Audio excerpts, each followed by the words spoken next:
Yo soy el profesor Abraham Enrique Andara de la Facultad de Ciencias Jurídicas y Políticas y por supuesto toda mi vida la he dedicado al estudio científico, teórico, metodológico de la política. Y en esta ocasión quiero hablar con ustedes, compartir con ustedes uno de los temas verticales y centrales de la ciencia política, como es el poder, el gobierno y la democracia, no solo en el mundo moderno, sino también cómo ha venido evolucionando del mundo antiguo hasta hoy. Estos son tres temas que se consideran muy importantes para la formación de un liderazgo emergente. Es decir, todo joven que se quiera nutrir y que quiera participar en el mundo de la política debe tener un manejo instrumental de lo que es el poder, cómo se despliega el poder, cómo se empodera dentro de una sociedad, que es el gobierno, cómo se ejerce el gobierno, cómo se establece lo que nosotros podemos decir un buen gobierno que trate de organizar a una sociedad en el beneficio público, y la democracia, que es uno de los temas más álgidos del mundo moderno. Entonces nosotros vamos a hablar hoy de esas tres características, de esos tres elementos y cómo se viene ejerciendo. En términos generales comenzamos entonces con la estructura del poder. El poder nosotros lo consideramos en un término genérico como cualquier acción que puede generar algún tipo de resultado, de proceso, de movimiento. Nosotros podemos decir entonces en términos generales que algo que logre producir un efecto, entonces tiene una capacidad de tener poder. Pero en el caso de la política no nos interesa tantomente ese sentido genérico, porque nosotros consideramos que la política no es otra cosa que la lucha por el poder. Y no cualquier tipo de poder, la lucha por el poder del Estado. Entonces lo que tiene que aprender en primera instancia un liderazgo joven, un liderazgo alternativo, sobre todo en condiciones tan difíciles como pueden ser de un sistema político que no da muestra en algún momento de cambio, de transformación, y se necesita iniciar entonces una lucha, un enfrentamiento para cambiar la situación política, que es lo que nosotros decimos política, que se entiendan entonces el poder desde tres perspectivas totalmente distintas, como nosotros la tenemos en el caso aquí de la politología. Primero decimos que el poder es fuerza, es decir, hay un concepto genérico bastante amplio en el mundo de la política, que el poder es la capacidad que tiene un individuo de doblegar la voluntad de otra persona, es decir, de darle órdenes y de tener entonces lo que nosotros llamamos la obediencia. Ese es un término muy general relacionado con un sociólogo alemán llamado Max Weber, que estaba fuertemente influenciado, por supuesto, por las teorías militaristas de principios del siglo XX, sobre todo expuesta por la revolución bolchevique de Lenin. Entonces consideramos que en un primer acercamiento al poder, el poder no es otra cosa que fuerza, que autoridad, la capacidad de dar órdenes y de estas órdenes sean efectivamente acatadas. Por supuesto, este poder se entiende como una coacción y una coerción. La coacción significa que ese poder puede tener la preventa, o lo que nosotros decimos la amenaza como ingrediente fundamental. En poder coercitivo decimos que es un poder psicológico, es más que todo persuasivo, que nosotros lo vemos dentro de la sociedad. Entonces, con esa pequeña caracterización del poder, nosotros vamos, si se quiere decir, que el poder tiene una historia que se tiene que comprender, que va desde el mundo antiguo al mundo moderno, por supuesto, una historia amplia que cubre buena parte de la cultura universal y que hoy está en proceso de globalización a nivel, si se quiere, internacional, a nivel de otros países, de otras regiones, de otras civilizaciones. Entonces nosotros entendemos ahora sí cómo se viene desplegando este poder, no solamente como fuerza, también la autora Hannah Arendt nos decía a nosotros que el poder no es solamente doblegar la voluntad de una persona o de ejercer la fuerza propiamente dicho, sino que también nos decía la autora que el poder era la capacidad de ponerse de acuerdo, de lograr consenso con otras personas, como un poder público para un poder colectivo, entonces emprender acciones sociales que tuvieran algún tipo de relevancia. Por último, encontramos también una concepción de poder que también es importante, que nosotros la necesitamos, la estudiamos, que es poder como procesos y resultados. Esta es una definición muy asociada con un filósofo matemático llamado Bertrand Russell, que él nos dijo a nosotros que el poder era la capacidad o la posibilidad de lograr resultados. Es decir, una persona tiene poder cuando se plantea un proyecto, un plan, entonces lo ejecuta y lo lleva efectivamente a resultados. Entonces son tres concepciones distintas: poder como fuerza, poder como consenso y poder como obtención de resultados, que está muy ligada al último moderno. Entonces le decía, con esas tres concepciones nosotros avanzamos entonces hacia una historia del poder del mundo antiguo. político. Es decir, la política siempre ha sido una lucha por el poder, una lucha conflictual. Y esa lucha conflictual por el poder, nosotros podemos decir que genera dos grandes escuelas en el caso de la política y en el caso de la ciencia política. Una primera escuela es la escuela de las élites. Y una segunda escuela, por supuesto, la historia del conflicto social de puño marxista. La teoría de las élites nos dice a nosotros que el poder, las élites, los grupos privilegiados dentro de la sociedad, privilegiados por conocimiento o por condición social o por privilegios que nos tengan en la sociedad, entonces luchan constantemente entre ellos por alcanzar el poder. Eso es lo que se dice de esa primera concepción. Es decir, la sociedad, la política no sería otra cosa que la lucha de las élites por el poder. Y ellos configurarán los sistemas electorales, configurarán los sistemas de partido y configurarán el sistema político para ellos garantizarse el ejercicio del poder dentro de la sociedad. Entonces, más o menos, nosotros lo vemos de que las elecciones, por ejemplo, una teoría, si se quiere, schumpeteriana, no es otra cosa como las élites organizan los sistemas políticos, los sistemas electorales, para que las masas, es decir, la población, vote por las élites. La democracia, entonces, sería un sistema de selección de élites por parte de las masas, pero las élites siempre están luchando por el poder dentro de la sociedad. En el segundo lugar, entonces, encontramos la definición marxista o marciana de lo que ellos consideran la lucha por el poder, pero ya no es una lucha entre élites, es una lucha entre clases, entre una clase que tiene los privilegios y una clase que no posee absolutamente los privilegios. Y esas dos clases siempre están enfrentadas por los medios de producción dentro de la sociedad, una para explotar a la otra y someter dentro de la sociedad a la otra clase social. Entonces nosotros avanzamos con esa distinción. Por supuesto, esa distinción tiene su historia. En el mundo antiguo, en Grecia, entonces nosotros encontrábamos que la gente luchaba por el poder, los sofistas, un grupo político cuyo objetivo básico era darle educación política a los jóvenes para que pudieran participar eficientemente en las estructuras del poder. Ellos, de la sociedad griega del mundo antiguo, ellos entonces los educaban para que ellos lucharan por el poder. Y esta lucha se llevaba en el marco de la retórica, en el marco de la dialéctica, es decir, un joven que se entrenaba para participar en las instituciones democráticas de aquel momento, la época de Pericles, por ejemplo, la época de oro del mundo griego, entonces tenía que aprender lo que era la confrontación, no mediante el dar órdenes o de mandos groseros, vamos a decirlo así, arbitrarios, sino dando justificaciones racionales para que las personas, es decir, persuadiendo a las personas para que iniciaran una determinada actividad. Entonces eso había que entrenarlos, había que capacitarlos exactamente para el ejercicio de ese tipo de actos y por supuesto después también para el control de las instituciones democráticas que en ese momento se estaban empezando a perdurar en ese mundo. Por supuesto, a esta perspectiva, si se quiere, sofística,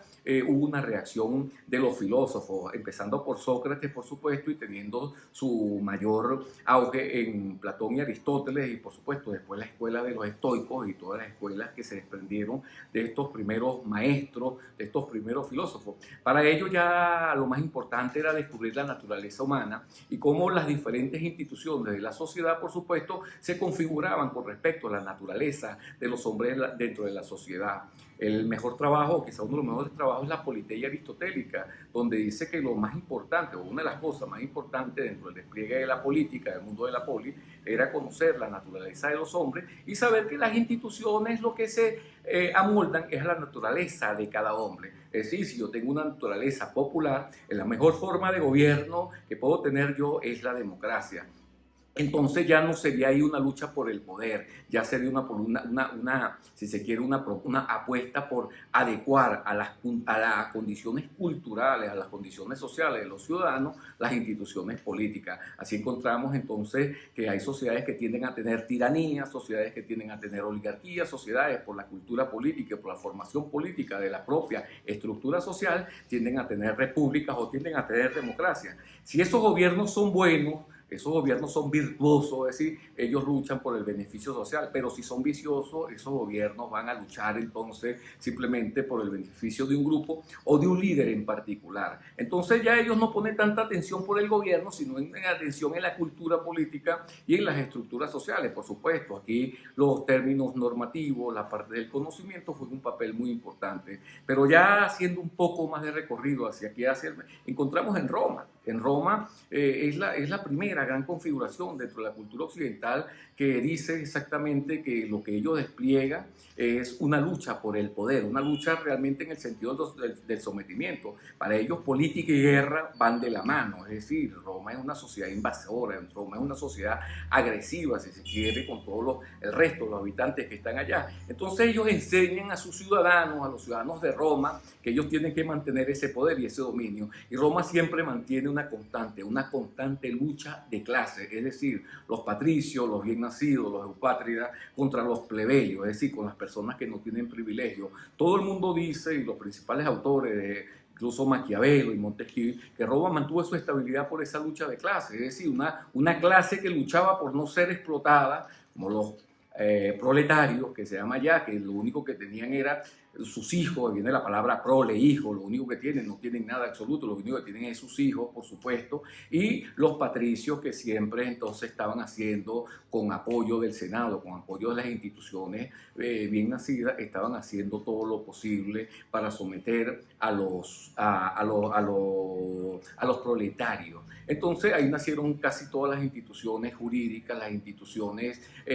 públicas que nosotros conocemos en el derecho romano, particularmente el tribunado de la plebe, que defendía, era una estructura que defendía los derechos de los proletarios, y posteriormente, por supuesto, todo lo que va a ser la codificación de la ley de las 12 tablas, las leyes draconianas, de todas estas leyes que los romanos nos legaron como parte fundamental de la cultura occidental. Pero haciendo un recorrido más adelante, ya en la Edad Media, nosotros encontramos también un despliegue del poder, pero son dos poderes que se enfrentan dentro de la sociedad: el poder de Dios, el poder divino, y el poder secular, el poder de los monarcas. Entonces encontramos en la Edad Media ese tipo de enfrentamiento entre dos estructuras que quieren gobernar a la sociedad. Por un lado, la querella de las investiduras, que nosotros conocemos dentro del siglo XI, el siglo XII, de los papas enfrentados entonces con los monarcas para poder entonces garantizarse en el poder. Esas luchas no fueron luchas religiosas dentro de los marcos que nosotros podamos decir de civilidad. Aquellos papas tenían ejército, tenían la guerra, aquellos papas tenían la capacidad de tener poder coactivo y muchas veces invadían la región para someter al monarca que por supuesto era considerado hereje y era sacado de las líneas pues, de la religión cristiana. Pero ese acontecimiento, esa lucha del poder en la Edad Media fue muy importante, porque allí es donde se comienzan a configurar los poderes políticos modernos. Es decir, nosotros vamos a decir, en la alta Edad Media se van a configurar los poderes políticos modernos, por ejemplo, como el poder parlamentario que se empieza a generar allí, la idea de nación, la idea de representación, como nosotros la vamos a conocer, y va a ser muy importante entonces esa querella por el poder divino de los reyes y de los papas para tener ese tipo de confrontación. Ya nosotros avanzando hacia lo que es el inicio de la modernidad, nos encontramos entonces en el Renacimiento, y por supuesto en el Renacimiento la persona que configura el poder dentro de la sociedad no es otro que Nicolás de Maquiavelo, una persona sumamente famosa, una fama a veces no tan buena porque se asocia con el maquiavelismo, pero es decir, con una visión astuta y perversa del ejercicio de la política. Pero Maquiavelo, en lo que va a ser el fin del mundo antiguo, es la persona que se da cuenta entonces que un individuo que quiere participar en política tiene que prepararse no solo para ejercer el poder, sino para buscarlo, conseguirlo y conservarlo. Y si las cosas no le van bien, entonces este individuo va a perder el poder. Maquiavelo habla mucho en su libro, uno de los libros más importantes, que es El Príncipe. Él nos habla a nosotros exactamente de cómo ejercer, cómo llegar a organizar un liderazgo, pero no es un líder pasivo, es un líder agresivo que va a constituir un nuevo tipo de organización política dentro de una sociedad y que por supuesto se va a enfrentar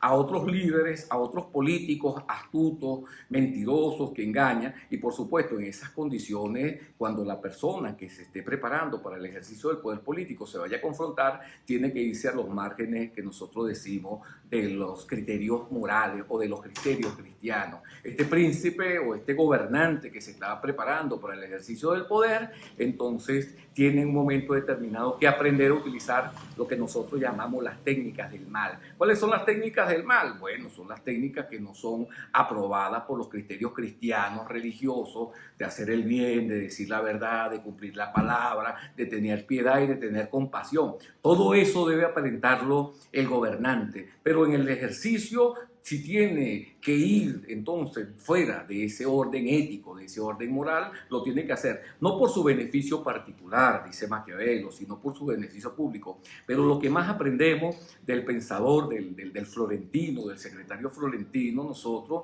es que, y es lo que nos lega a nosotros, ese pensamiento maquiaveliano, es algo muy importante y muy bonito, que es que la política es un mundo de cambio constante y permanente, que nada es estable. Lo único que es estable son las pasiones humanas. Si nosotros conocemos las pasiones humanas, nosotros sabemos las debilidades que implican las pasiones humanas, entonces, y las circunstancias están cambiando, entonces nosotros podemos llegar a controlar, si se quiere, esa circunstancia. Entonces, las dos grandes ideas que descubre Maquiavelo, primero, que la política es el mundo de lo contingente, es el mundo de lo cambiante, vamos a decirlo en términos físicos, es un mundo en turbulencia constante y permanente, pero también descubre Maquiavelo que hay una autonomía política y que puede llegar a comprenderse entonces las leyes, no son las leyes, sino las técnicas inherentes a ese mundo de cambio y transformación, que es lo que nos entrega a nosotros el pensamiento de Maquiavelo. Pero en sí, entonces, Maquiavelo, como buen admirador y lector de los romanos, entiende que la política no es otra cosa que una lucha por el poder. Y socialmente hablando es la lucha entre los nobles y el pueblo, que constantemente están en rivalidades. Los nobles por ser desiguales, decía Maquiavelo, y el pópulo, el pueblo, por querer ser iguales. Entonces eso los llevaba a ellos a constantes enfrentamientos, no solo en el campo de las instituciones públicas, sino también en la calle, en una lucha de facciones que Maquiavelo revela, ese mundo que a veces nosotros no conocemos y es el mundo que él quiere explicarnos a nosotros. Entonces, más adelante, esa historia del poder viene cambiando, viene fluctuando, y nos encontramos ya prácticamente en el siglo XIX. En el siglo XIX, algunos autores, por ejemplo, en esa lógica nietzscheana de la sociedad, Nietzsche es un filósofo nihilista. Los filósofos nihilistas tienen como condición que las estructuras del orden moderno son destructivas, nada dentro de la modernidad es bueno, todo tiene que ser criticado, es decir, nada sirve en esas estructuras y tiene que cambiarse la consideración. Nietzsche considera que la evolución de la cultura de la modernidad, si nos acordamos nosotros de Zaratustra, la muerte de Dios y todas estas estructuras que él tiene, ha hecho del hombre un ser. El cristianismo o el platonismo ha hecho de un hombre débil, no lo deja realmente iniciar una política de lucha, de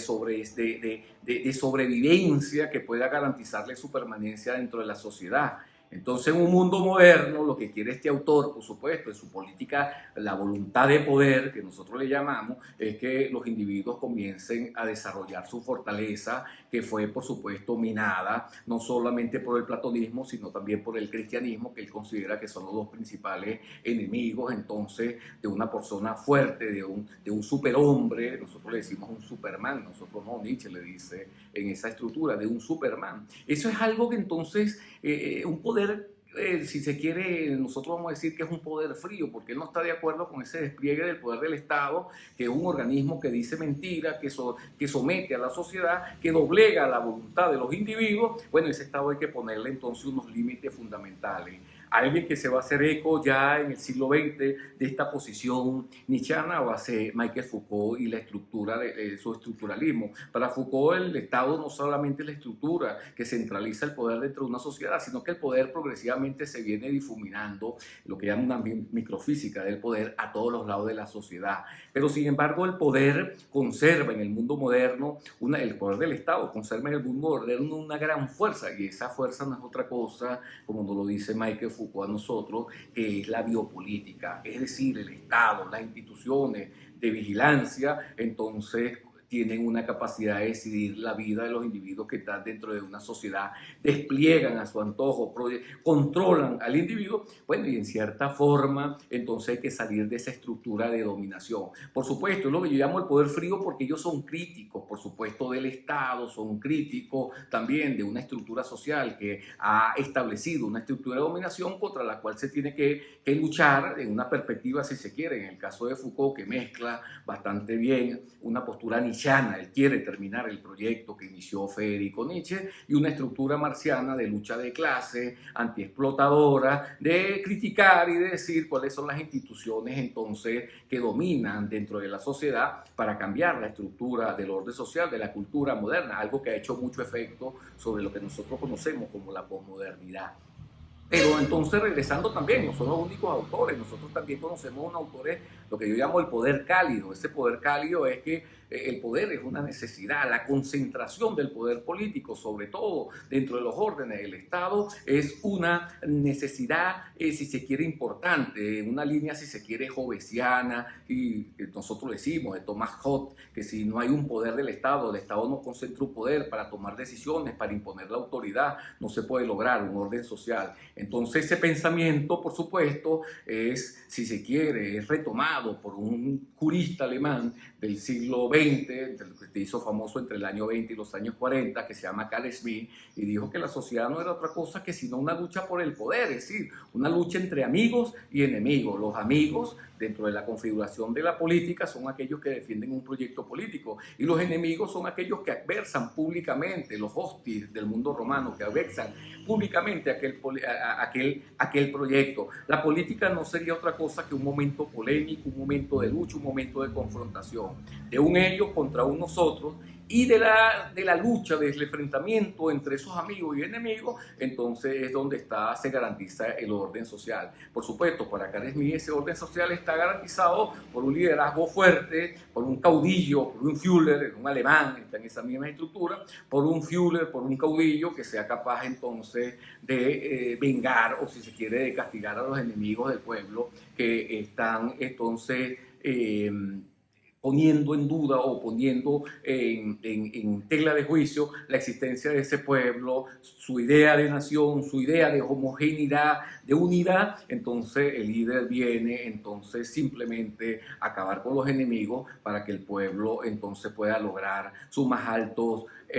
objetivos dentro de la sociedad y pueda realmente comprenderse como un pueblo unitario que tiene, por supuesto, un principio o tiene un desarrollo histórico que cumplir dentro de esa sociedad. Entonces eso es lo que encontramos nosotros, si se quiere resumidamente, por los ejercicios del poder. Muchas personas van a sostener dentro del mundo moderno exactamente que esos son los grandes ejes del poder. Aquellos que consideran que el poder tiene que ser concentrado, si se quiere, en una élite, en un caudillo, y otros que consideran que el mejor tipo de poder es el que tiene que estar diseminado en toda la sociedad, que el mejor tipo de poder es el que está controlado por las instituciones públicas, si se quiere, de forma mucho más democrática, si se quiere, de forma mucho más colectiva. Entonces en esa discusión siempre estamos, hay unos grupos de autores, unos grupos de políticos que dicen que lo más importante, hoy en día nosotros vemos desplegados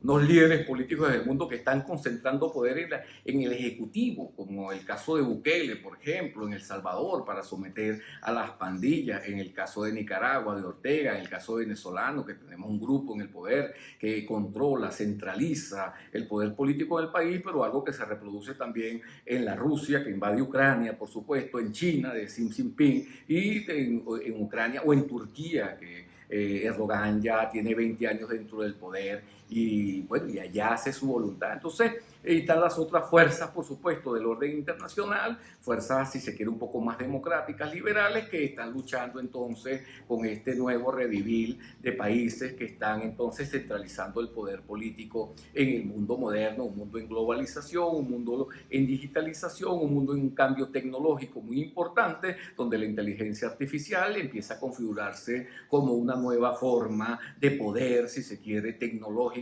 entonces que va a cambiar la humanidad en lo que se ha llamado la postrimería del poshumanismo o del transhumanismo, que autores como Harari, autores que están estudiando un tipo de transformación social, un tipo de evolución política, nos están a nosotros entonces anunciando un nuevo mundo por llegar, un nuevo mundo por venir, de la mano de la neurociencia, por una parte, el estudio del cerebro, el estudio de las neuronas, y por el otro lado de los avances que se está haciendo con el progreso técnico-científico, sobre todo en esta parte de los algoritmos y esta parte de lo que llama la digitalización, no solo de la política, sino también de buenas partes de los asuntos de la sociedad.